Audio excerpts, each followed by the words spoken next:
It's been observed by a lot of people in the XJW community that many, if not most, former Jehovah's Witnesses eventually become atheists. This is definitely true of me.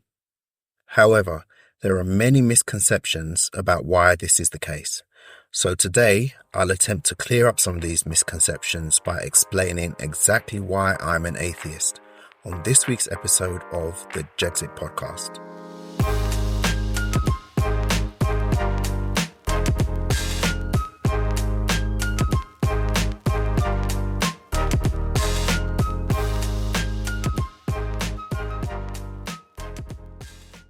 Hello and welcome to the Jexit podcast. I'm your host Riley, a former Jehovah's Witness who left the religion in 2019. Before I start, a quick disclaimer of sorts. The purpose of this episode is most certainly not to convince or persuade anyone to become an atheist. I'm a proud advocate of freedom of thought, belief and religion. I'm making this episode because I have a strong aversion to being misunderstood. The desire to be understood is a huge part of my personality, and it has been for as long as I can remember. It has a bearing on almost everything I do, particularly how I communicate, and I can honestly say that I've never been more misunderstood by more people than since I became an atheist. So it's something that I'd like to address. Okay, so I think a good place to start this conversation is by defining exactly what atheism is. That's not an easy thing to do because the word atheist is such a loaded term and means different things to different people depending on who you're speaking with. But I'll try to define it as succinctly as possible. Simply put, atheism is a disbelief in any gods. It's a position on the claim that God exists. And that position is, I don't believe that. Nothing more, nothing less.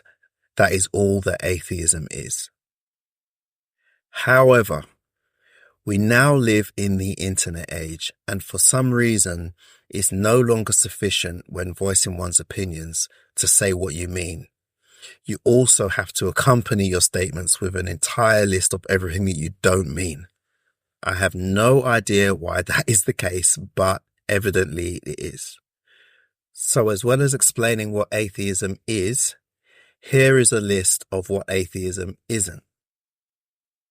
Atheism is none of the following things: a worldview, a philosophy, a belief system, a religion, an assertion that God doesn't exist, a belief that something can come from nothing, a belief in the Big Bang, a belief in evolution, an excuse to avoid accountability for one's actions, socialism, or communism.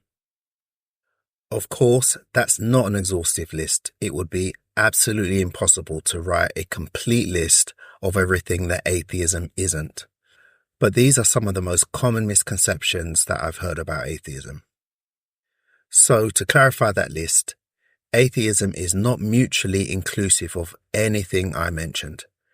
A person can be an atheist without being, agreeing with, believing in, or having an opinion on anything I mentioned in that list. Now, I'm not saying that there are no atheists who are communists or socialists or believers in evolution and the Big Bang. Of course there are. But the point is that being an atheist doesn't automatically require you to be any of those things. Atheism is about a singular subject, whether or not a person believes in any gods. Anything and everything else that an atheist believes is completely separate. When it comes to my own lack of belief in any gods, I describe myself as an atheist, but more accurately, I'm an agnostic atheist, which means that I don't hold a belief in any gods, but neither do I claim to know for a certainty that they don't exist.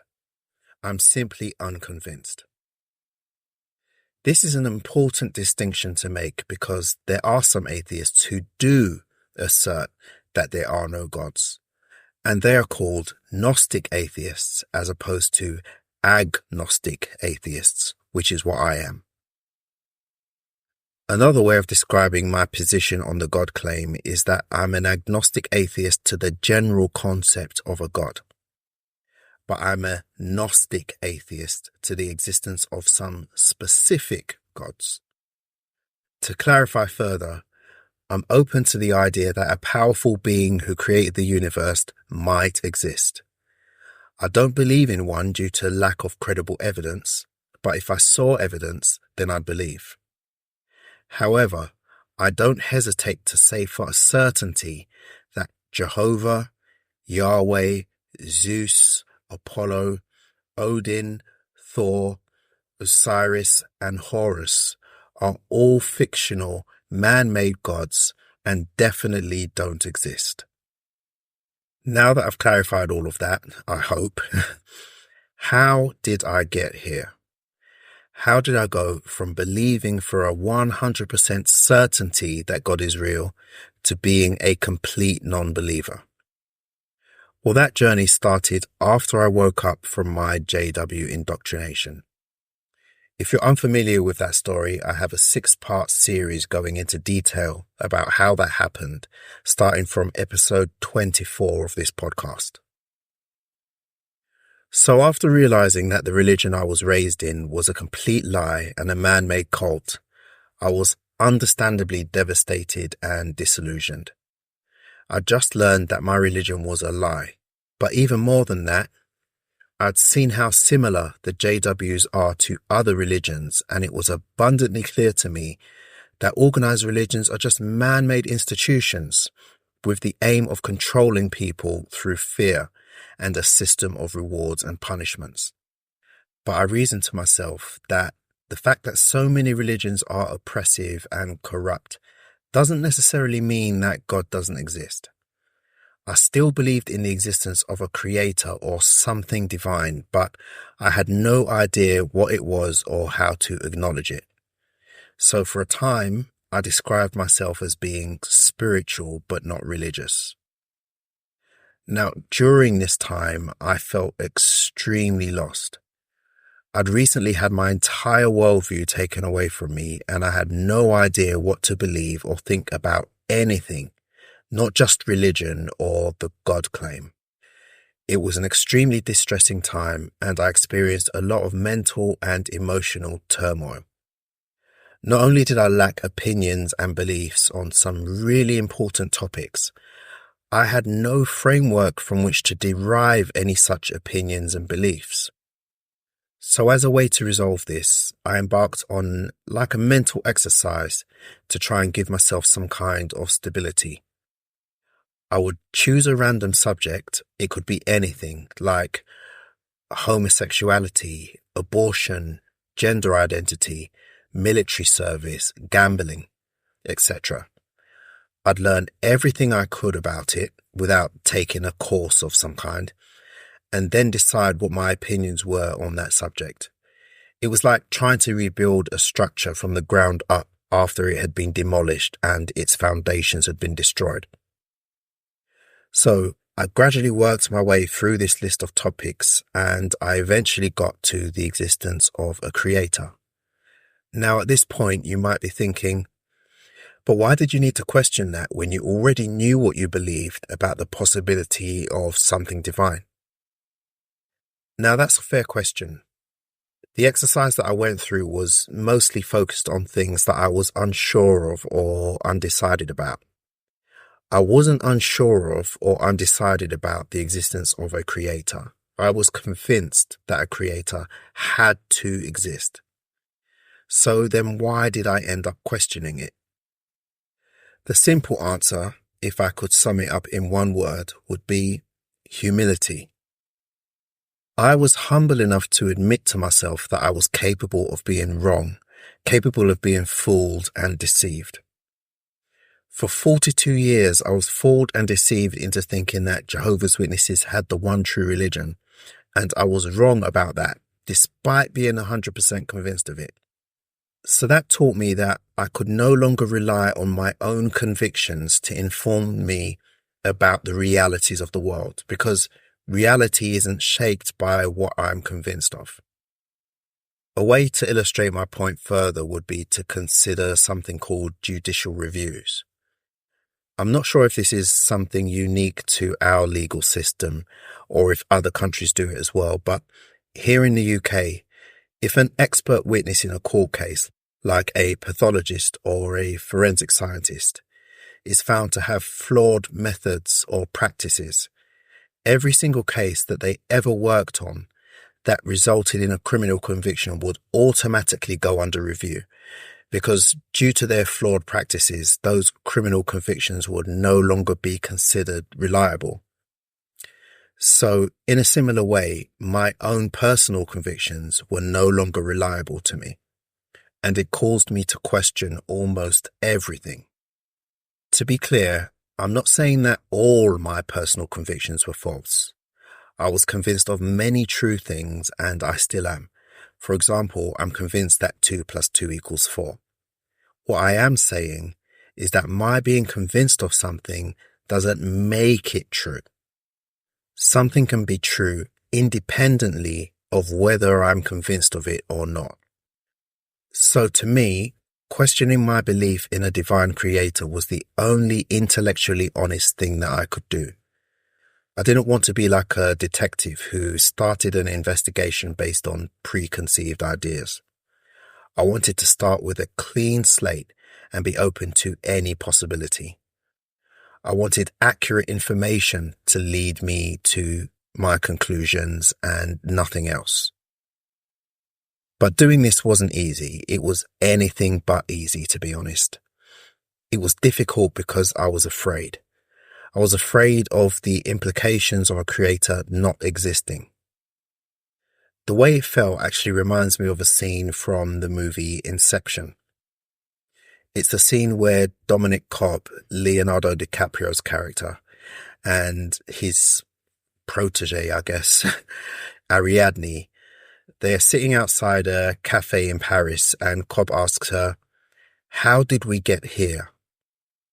And then as soon as she starts to contemplate that question, she realizes that they're actually in a dream. And then the entire city starts to shake like an earthquake, threatening to collapse the dream. That's what it was like for me to contemplate the possibility of a creator not existing. But in the end, I reasoned to myself that fearing the implications of a firmly held belief being false is not a good reason to keep holding that belief. For example, I could be 100% convinced that I'm in good health, and then one day, completely out of the blue, I receive a cancer diagnosis. In that situation, would fear of having cancer and everything that entails be a good reason to continue believing that I'm healthy? The only honest and logical answer is no. So I pushed through the fear and discomfort and continued with my exercise. Ultimately, I discovered that there's no credible evidence to support the idea that a creator exists. That doesn't mean that no creator exists. It simply means that there's no evidence for one. So to me, it would be unreasonable to hold a belief in a creator on that basis. Now, to those of you listening who do believe in a God or a creator, you might view what I've just said as being completely ridiculous. You might view the existence of the universe and life itself as being evidence of a creator. You might reason that the existence of a house or a clock is evidence of a builder and a clockmaker. Christians might cite Hebrews chapter 3 verse 4 to back up this point, which says, "For every house is built by some man, but he that built all things is God." Honestly, that's a fair point. However, in my opinion, the key word there is every. We infer builders and clockmakers because we've seen them before, and we know from past experience that every time a house or a clock has ever existed, they have builders and makers. So I'd agree that those things are evidence in that case. But the same can't be said about the universe and what it contains. We don't have past experience of seeing other universes created and existing to be able to say confidently, well, every other time a universe has existed, a God created it. So we can infer from that the same is true of this one. We just can't do that. To illustrate this further, imagine a person who has never before seen a fish, a bird, or a reptile. The only animals they're familiar with are mammals. Such a person could encounter a bird for the first time and erroneously conclude that since every other animal they ever saw has been born live from its mother's womb, the same must be true of this bird. And they'd be completely wrong because, unbeknownst to them, birds hatch from eggs. So they're not comparing like for like. So since this is the first and only universe we've ever observed, for all we know, it's perfectly normal behavior for a universe to have always existed or to have sprung into existence out of nothing. I'm not saying that's how it happened, I'm just saying that we don't know. That's why I can't consider the mere existence of the universe and the life within it as evidence of a creator. You'll probably disagree with me, which is perfectly fine. But as I said at the outset, I'm not trying to convince or persuade anyone to think the way I do. I'm just explaining how and why I got here. So in the absence of evidence that confirms the existence or non-existence of a creator, my stance on how life and the universe came to be is, I just don't know. And I'm comfortable not knowing.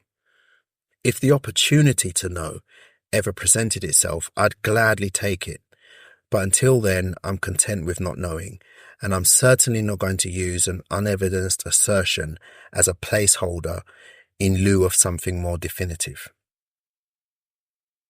So that's how I went from being a believer in God to an atheist.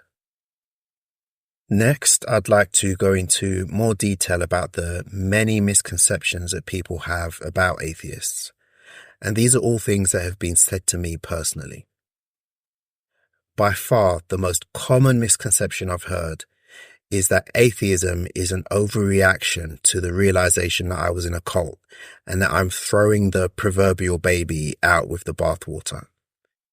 Just because a Jehovah's Witness religion is false doesn't mean that all religions are false and that God doesn't exist. Well, I'd have to say that I partially agree with these sentiments. I don't agree that atheism is an overreaction to being in a cult, but I do agree that the JW religion being false doesn't mean that all religions are false and that God doesn't exist. But by the same logic, neither does it mean that any religion is true and that God does exist. Reasonably, the truthfulness of any religion should be judged on the merits of that religion's claims and how well those claims stack up against what we know about reality. And so far, I haven't found any religion with a God claim that does a good job of this. To my knowledge, all religions with a belief in divine beings make unevidenced and unproven claims about things we know are physically and scientifically impossible. That's why I don't believe in them. The JW religion and the malfeasance of its leaders have absolutely nothing to do with it. Another common misconception I've heard is that I am angry with God. Nothing can be further from the truth. It makes no sense to me to be angry with someone whom I view as a fictional character from a story. I'm as angry with God as you probably are with Darth Vader, Skeletor, or any other fictional character from literature or pop culture. There are many times when I refer to God as if he were a real person, speaking about his actions, characteristics, etc. But I do that in the same way as someone speaking about a character in a movie they just watched or a book they just read. It doesn't mean I think he's real. The only anger I have where God is concerned is towards the individuals and institutions who cause real harm to people on God's behalf. I'm angered by the actions of certain people who believe in God, not by God himself. But, full disclosure, there was a time when I was extremely angry with God.